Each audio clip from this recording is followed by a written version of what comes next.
ओम तत्पुरुषाय विद्महे महादेवाय धीमहि तन्नो रुद्रः प्रचोदयात्। हरे कृष्णा। आप सभी का दिन शुभ और मंगलमय हो। भगवान भोलेनाथ अपनी कृपा और आशीर्वाद आप सभी के ऊपर सदैव बनाए रखें।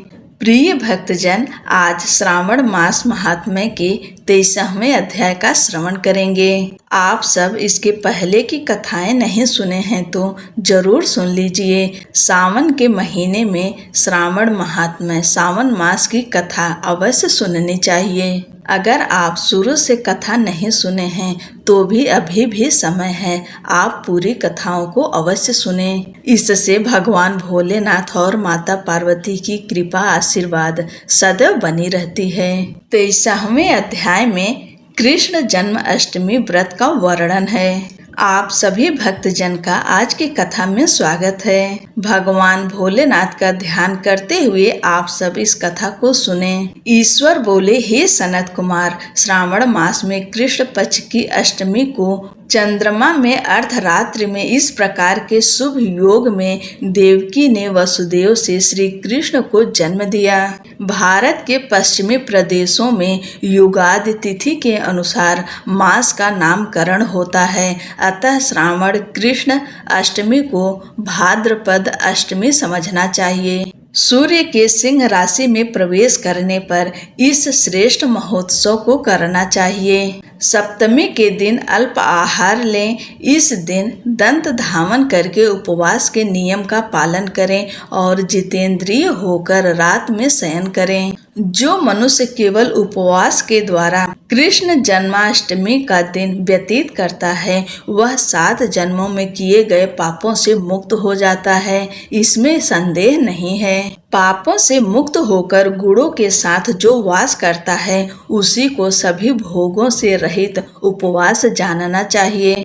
अष्टमी के दिन नदी आदि के निर्मल जल में तिलों से स्नान करके किसी उत्तम स्थान में देवकी का सुंदर सूतिका गृह बनाना चाहिए, जो अनेक वर्ण के वस्त्रों, कलशों, फलों, पुष्पों तथा दीपों से सुशोभित हो और चंदन तथा अगरू से सुवासित हो। उसमें हरिवंश पुराण के अनुसार गोकुल लीला की रचना करें और उसे बाजों की ध्वनियों तथा नृत्य गीत आदि मंगल से सदा युक्त रखें। उस गृह के मध्य में षष्ठी देवी की प्रतिमा सहित स्वर्ण, चांदी, ताम्र, पीतल, मिट्टी, काष्ठ अथवा मणि के अनेक रंगों से लिखी हुई श्री कृष्ण की प्रतिमा स्थापित करें। वहां 8 शैल वाले पर्यक पलंग के ऊपर सभी शुभ लक्षणों से संपन्न प्रसूतावस्था वाली देवी की मूर्ति रखकर उन सबको एक मंच पर स्थापित करें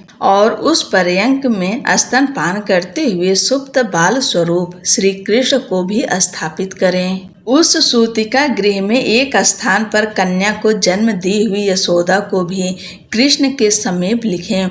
साथ ही साथ हाथ जोड़े हुए देवताओं, यक्षों, देव योनियों को भी लिखें और वहीं पर खड्ग तथा ढाल धारण करके खड़े हुए वासुदेव को भी लिखें। इस प्रकार कश्यप के रूप में अवतीर्ण वसुदेव जी, अदिति स्वरूपा देवकी, शेषनाग के अवतार बलराम, अदिति के अंश से प्रादुर्भूत यशोदा, दक्ष प्रजापति के अवतार नंद, ब्रह्मा के अवतार गर्गाचार्य, सभी अप्सराओं के रूप में प्रकट गोपिका वृंद, देवताओं के रूप में जन्म लेने वाले गोपगण, काल नेमि स्वरूप कंस, उस कंस के द्वारा वज्र में भेजे हुए वृषासुर, वत्सासुर, कुवलया, पीड, केसी आदि असुर, हाथों में शस्त्र लिए हुए दानव तथा यमुना दह में स्थित कालिया नाग, इन सबको वहां चित्रित करना चाहिए। इस प्रकार पहले इन्हें बनाकर श्री कृष्ण ने जो कुछ भी लीलाएं की हैं, उन्हें भी अंकित करके भक्ति परायण होकर इस मंत्र के द्वारा उनकी पूजा करनी चाहिए। वेणु तथा वीणा की ध्वनि के द्वारा गान करते हुए प्रधान किन्नरों से निरंतर जिनकी स्तुति की जाती है, हाथों में भृंगारी, दर्पण, दुर्वा, दधि, कलश लिए हुए किन्नर जिनकी सेवा कर रहे हैं, जो सैया के ऊपर सुंदर आसन पर भली भांति विराजमान हैं, जो अत्यंत प्रसन्न मुखमंडल वाली हैं तथा पुत्र से शोभायमान हैं, वे देवताओं की माता तथा विजय सुत सुता देवी देवकी अपने पति वासुदेव सहित सुशोभित हो रही हैं। उसके बाद विधि जानने वाले मनुष्य को चाहिए कि आदि में प्रणव तथा अंत में नमः से युक्त करके अलग अलग सभी के नामों का उच्चारण करके सभी पापों से मुक्ति के लिए देवकी, वसुदेव, वासुदेव, बलदेव, नंद तथा यशोदा की पृथक पृथक पूजा करनी चाहिए। उसके बाद चंद्रमा के उदय होने पर श्री हरि का स्मरण करते हुए चंद्रमा को अर्घ्य प्रदान करें। इस प्रकार कहना चाहिए, हे क्षीर सागर से प्रादुर्भूत, हे अत्रि गोत्र में उत्पन्न, आपको नमस्कार है। हे रोहिणी कांत, मेरे इस अर्घ को आप स्वीकार कीजिए। देवकी के साथ वासुदेव, नंद के साथ यशोदा, रोहिणी के साथ चंद्रमा और श्री कृष्ण के साथ बलराम की विधिवत पूजा करके मनुष्य कौन सी परम दुर्लभ वस्तु को नहीं प्राप्त कर सकता है। श्री कृष्ण जन्माष्टमी का व्रत 1 करोड़ एकादशी व्रत के समान होता है। इस प्रकार से उस रात पूजन करके प्रातः नवमी तिथि को भगवती का जन्म महोत्सव वैसे ही मनाना चाहिए जैसे श्री कृष्ण का हुआ था। उसके बाद भक्ति पूर्वक ब्राह्मणों को भोजन कराना चाहिए और उन्हें जो जो अभिष्ट हो गौ, धन आदि प्रदान करना चाहिए। उस समय यह कहना चाहिए, श्री कृष्ण मेरे ऊपर प्रसन्न हो। गौ तथा ब्राह्मण का हित करने वाले आप वासुदेव को नमस्कार है। शांति हो, कल्याण हो, ऐसा कहकर उनका विसर्जन कर देना चाहिए। उसके बाद मौन होकर बंधु बांधवों के साथ भोजन करना चाहिए। इस प्रकार जो प्रत्येक वर्ष विधान पूर्वक कृष्ण तथा भगवती का जन्म महोत्सव मनाता है, वह यथोक्त फल प्राप्त करता है। उसे पुत्र, संतान, आरोग्य तथा अतुल सौभाग्य प्राप्त होता है। वह इस लोक में धार्मिक बुद्धि वाला होकर मृत्यु के बाद वैकुंठ लोक को जाता है। हे सनत कुमार, अब इसके उद्यापन का वर्णन करूंगा। इसे किसी पुण्य दिन में विधि पूर्वक करें। 1 दिन पूर्व 1 बार भोजन करें और रात में हृदय में विष्णु का स्मरण करते हुए शयन करें। इसके बाद प्रातः काल संध्या आदि कृत्य संपन्न करके स्वस्ति वाचन कराएं और आचार्य का वर्ण करके ऋत्विजों की पूजा करें। इसके बाद वित्त साठ्य से रहित होकर 1 पल अथवा उसके आधे अथवा उसके भी आधे पल स्वर्ण की प्रतिमा बनवानी चाहिए और इसके बाद रचित मंडप में मंडल के भीतर ब्रह्मा आदि देवताओं की स्थापना करें। इसके बाद वहां तांबे अथवा मिट्टी का एक घट स्थापित करें और उसके ऊपर चांदी या बांस का एक पात्र रखें।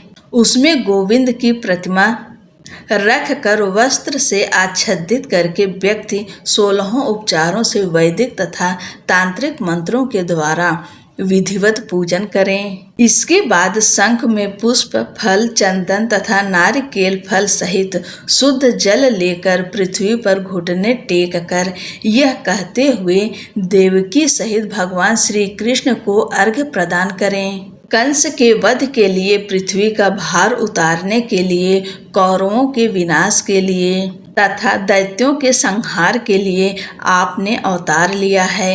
हे हरि, मेरे द्वारा प्रदत्त इस अर्घ्य को आप देवकी सहित ग्रहण करें। इसके बाद बुद्धिमान को चाहिए कि चंद्रमा को पूर्वोक्त विधि से अर्घ्य प्रदान करें। पुनः भगवान से प्रार्थना करें, हे जगन्नाथ, हे देवकी पुत्र, हे प्रभु, हे वसुदेव पुत्र, हे अनंत, आपको नमस्कार है। भव सागर से मेरी रक्षा कीजिए। इस प्रकार देवेश्वर से प्रार्थना करके रात्रि में जागरण करना चाहिए।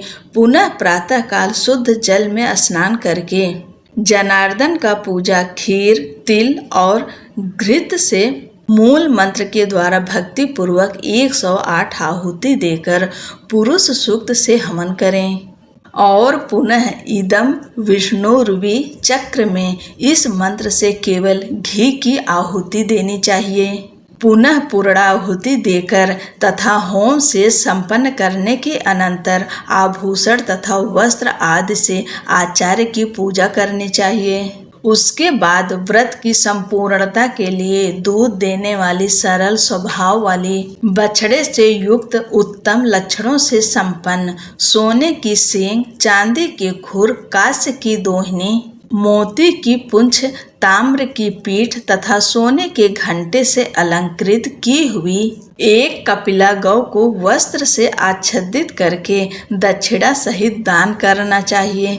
इस प्रकार दान करने से व्रत संपूर्णता को प्राप्त होता है। कपिला गौ के अभाव में अन्य गौ को भी दी जा सकती है। इसके बाद ऋत्विजों को यथा योग्य दक्षिणा प्रदान करें। इसके बाद 8 ब्राह्मणों को भोजन कराएं और उन्हें भी दक्षिणा दें। पुनः सावधान होकर जल से परिपूर्ण कलश ब्राह्मणों को प्रदान करें और उनसे आज्ञा लेकर अपने बंधुओं के साथ भोजन करें। हे ब्रह्मपुत्र, इस प्रकार व्रत का उद्यापन कृत्य करने पर वह बुद्धिमान मनुष्य उसी क्षण पाप रहित हो जाता है और पुत्र पौत्र से युक्त तथा धन धान्य से संपन्न होकर बहुत समय तक सुखों का उपभोग कर अंत में वैकुंठ प्राप्त करता है। इस प्रकार श्री स्कंद पुराण के अंतर्गत ईश्वर सनत कुमार संवाद में श्रावण मास महात्म्य में श्री कृष्ण जन्माष्टमी व्रत कथन नामक 23वां अध्याय पूर्ण हुआ। बोलो भगवान शंकर की जय, माता पार्वती की जय। जय श्री कृष्णा। राधे राधे।